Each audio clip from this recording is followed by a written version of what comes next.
जिल्हा परिषद पंचायत समिती निवडणुकीच्या पार्श्वभूमीवर माजी आमदार दिलीप मोहिते यांनी मंगळवारी पाईट गटात राष्ट्रवादी काँग्रेसच्या पदाधिकाऱ्यांची घेतली बैठक। कार्यकर्त्यांनी तयारीला लागा, काम करणाऱ्या आणि मेरिट मध्ये येणाऱ्या उमेदवारालाच तिकीट, स्वबळावर लढण्याचेही दिले संकेत। युतीची शक्यता धुसर।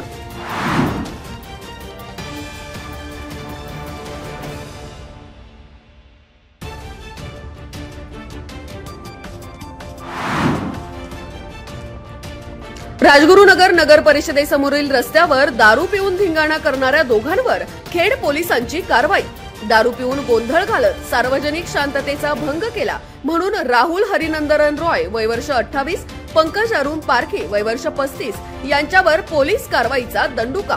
पब्लिक प्लेसवर आरडाओरडा करत महाराष्ट्र दारूबंदी अधिनियम 1949 चे कलम 85(1) प्रमाणे दोघांवर कायदेशीर फिर्याद।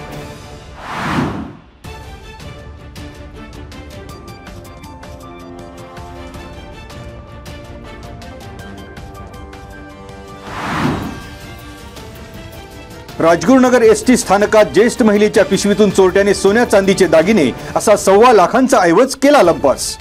17 नोव्हेंबर रोजी सायंकाळी 4:30च्या सुमारास घडला प्रकार। बहिरवाडी येथील सुमन ज्ञानेश्वर वाघोले वय 60 यांची फिर्याद।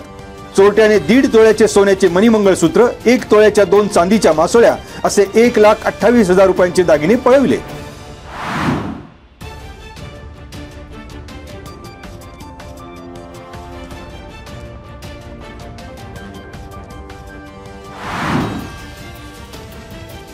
राजगुरुनगर येथील साहेबरावजी बुट्टे पाटील महाविद्यालयात क्रांतिकारक बिरसा मुंडा यांच्या जयंती दिनी अभिवादन।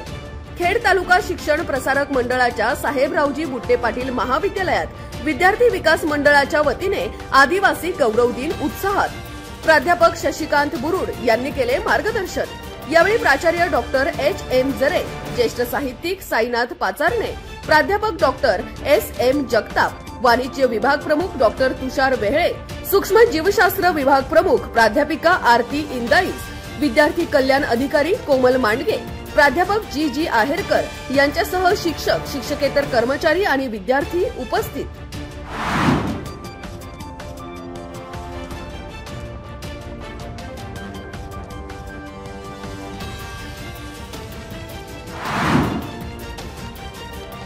राजगुरुनगर येथील माऊली सेवा प्रतिष्ठानच्या वतीने वाकळवाडी येथील आदिवासी बांधवांना मोफत कपडे वाटप।